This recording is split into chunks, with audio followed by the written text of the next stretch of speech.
Let's speak to John Sandweg, who is a former acting director of ICE during Barack Obama's second term. John, good evening to you. Thank you for being with us this evening. I think, the first obvious question here is what you think of how all this has been handled. I mean, ICE are operating, of course, at the instruction of Donald Trump's administration. Yeah, certainly there's ICE is reacting to this pressure that the administration has put on them. As it's come out in recent weeks, the administration has been frustrated with the pace of arrests that ICE has been making and has put in place quotas on them. There's 3,000 person a day arrested a day on ICE. The problem is, of course, ICE, A, doesn't have the resources available to make 3,000 arrests a day, not through traditional means. And then two is that in immigration enforcement in the U.S., when you are focused on the criminal population, and the administration loves talking about how, focusing on criminal aliens and gang members and things of that nature, that work is just slower. It takes a lot more time to identify those individuals, find them, get a team out to locate them. So you're not going to get those high volume of arrests. So as a result, ICE has shifted tactics here and gone into these kind of massive sweeps, sweeping the Home Depot parking lot, sweeping these worksite operations. And when you do those kind of operations as well, you typically are not finding these criminal, actors. You're not finding these transnational gang members. You're finding people who've been here a long time, who are integrated into our society, and that really just inflames tensions, especially in a city like LA. So I think this is an unfortunate but an expected byproduct of this shift in operations and this real emphasis and pressure the administration is putting on ICE to amp up the number of arrests. What do you think about the manner of the operation? Well, again, I think that the way in which these operations are being conducted, one is the problem with them is it can allow ICE to get large numbers of individuals with a smaller team. So you can send in, you go to places where there's high volume of immigrants. The problem, though, is you're not going to find your criminals that way. And frankly, you're going to find the opposite. Criminals don't go, when you hit a work site, low wage kind of, some of these places, warehouses they were hitting, you don't find a bunch of criminals. They don't go in there and punch a 9 to 5 clock. They're out there making their living through criminal means. So, but it was also done with a real lack of sensitivity to their state and local partners. And I think one of the things that ICE, there are cities and states in California and Los Angeles in particular, one of them, that just don't want to be cooperating with ICE in terms of these immigration enforcement operations. They've passed state laws that prohibit that. But you have to work with them collaboratively, let them know that you're going to be conducting this operation, let them know what's going on, and be at least maybe adjust and tailor your plans based on their knowledge of the community. They know that this is going to cause a real reaction. This administration, of course, I think is at a minimum insensitive to those issues, and maybe some would argue even was hoping to trigger a reaction like this. Okay, so we need to wonder about the motivation behind it. And look, politically, this isn't one for you, but there has been the assertion since the weekend that some of this may be to quell some of the headlines of the spat between Elon Musk and Donald Trump. I don't know whether that is the case, but that is what people are saying. Look, I'm just reading. There has been an issue with graduation ceremonies being infiltrated by immigration officers, and it's led public schools in Los Angeles to announce a new security plan this evening to keep immigration officers away from any potentially undocumented students and their families who might be attending this week's school graduations. Every single thread and part of LA is having to consider how they come up against this, and that's institutions acting against ICE, I suppose. So what is your opinion as a former acting director of ICE? You've got public schools in Los Angeles actively announcing a security plan to, keep your former department away. Yeah, I think all of this is very unfortunate. Look, ICE is actually made up of a lot of men and women who signed on to this job to make America safer. They want to go focus on those criminals. Unfortunately, this administration is taking a different approach, and much of this is by design. The administration, one of the first things they did was they lifted what's called the sensitive locations policy, where there's a policy that during the Obama administration we put in place that was continued through the Biden administration that called for ICE to not take operations in those sensitive locations. Hospitals, courthouses, high school graduations would almost certainly fall within that, or college graduations. This administration, though, part of this is by design, what they're trying to also do here is they know they can't deport their way through it. And I could talk about due process issues and these backlogs in the immigration courts that makes the president's mass deportation plan, frankly, impossible through traditional means. So a lot of the strategy here is put the immigrant communities under tremendous pressure in the hopes that immigrants will self-deport. They'll just say, okay, enough's enough. It's not safe for me to send my child to school, not safe for me to go to work.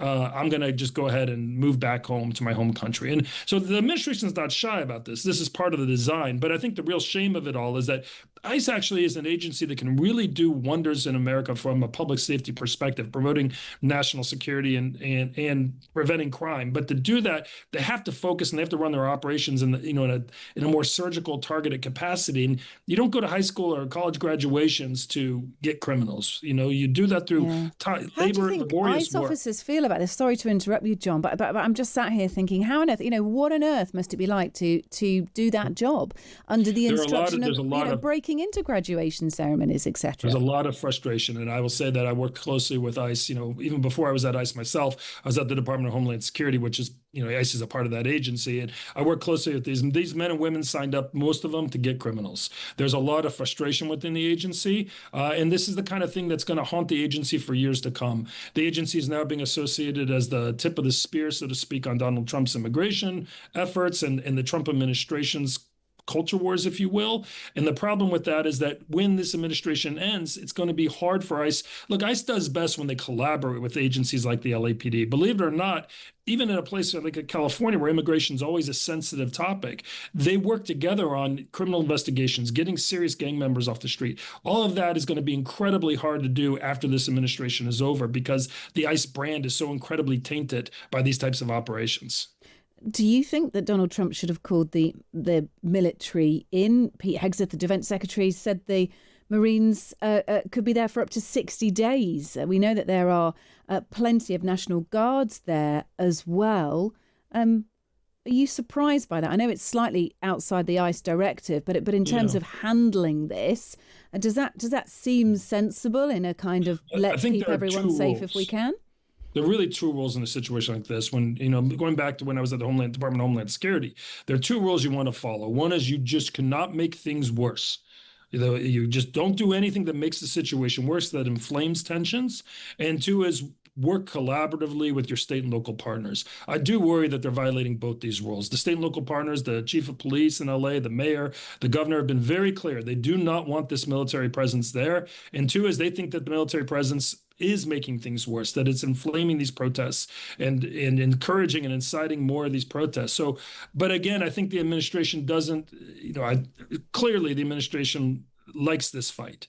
I think they view it and I don't want to wade too deeply into politics, but I think they do view it as, positioning the administration is fighting these criminal migrants, and a lot of their supporters like it. But the bottom line is, I think from an operational perspective, again, you just don't want to do anything to inflame things, and you just want to work collaboratively. And unfortunately, this deployment of these troops violates both those rules. I have to say that Donald Trump has been accused of inflaming things in Los Angeles, and their governor, to be fair, has met with some consternation as well. The Wall Street Journal saying today, in fact, their board saying that they are unimpressed by Newsom's stance, that he's using this politically as Donald Trump is. Newsom to advance his own what is thought to be ambition to stand for Democratic nominee for president, and Donald Trump, to deflect from other pressures that are facing him. Do you think that is an issue here, that actually, in fairness, perhaps Gavin Newsom hasn't handled this brilliantly either? It's hard for me to tell. And honestly, it's hard to tell from, so far away. And it's difficult to assess exactly whether these protests are out of control. Certainly, there's some really bad actors there. I do think the LAPD is more than capable of handling this. But I will say just the larger point is, I think from an ICE perspective, is that there's no other area of law enforcement, certainly in the United States, that's so infused with politics as immigration. And it's really unfortunate because ICE has a job to do. They can do it very well, but they get dragged into this political muck. And I think that both sides seek to exploit the situation. I'll just say very quickly, there's been a bipartisan consensus in Washington for over 20 years about how to solve our immigration problems. Unfortunately, the politics just prevent it. You just can't get the votes in the House, or sometimes you can't get them in the Senate. Well, there has also been a massive issue of people crossing illegally over the border. That's turned into a massive issue. And it's a byproduct of our political failings in Congress. I mean, the situation during the last 8 years at the border where you had these hundreds of thousands of people crossing was unnecessary. Had we properly funded and passed legislation to fix our immigration system, you wouldn't have had that. But at the end of the day, again, it's just a reality of immigration in America. It is one of the most politically charged issues, and unfortunately, the passions that politics evokes really inhibits the solution to the problems. I'll just say very quickly, I worked very closely with a lot of people who support the president's agenda. People who are career immigration enforcement people. We could craft a bill. We all agree on Obama's agenda. This is rather than Trump's. Trump's agenda. Trump's agenda. Yeah, I mean, I worked with Tom Homan. I mean, I think Tom and I could probably craft a bill that everyone would agree on pretty quickly, would be that to solve America's immigration problems.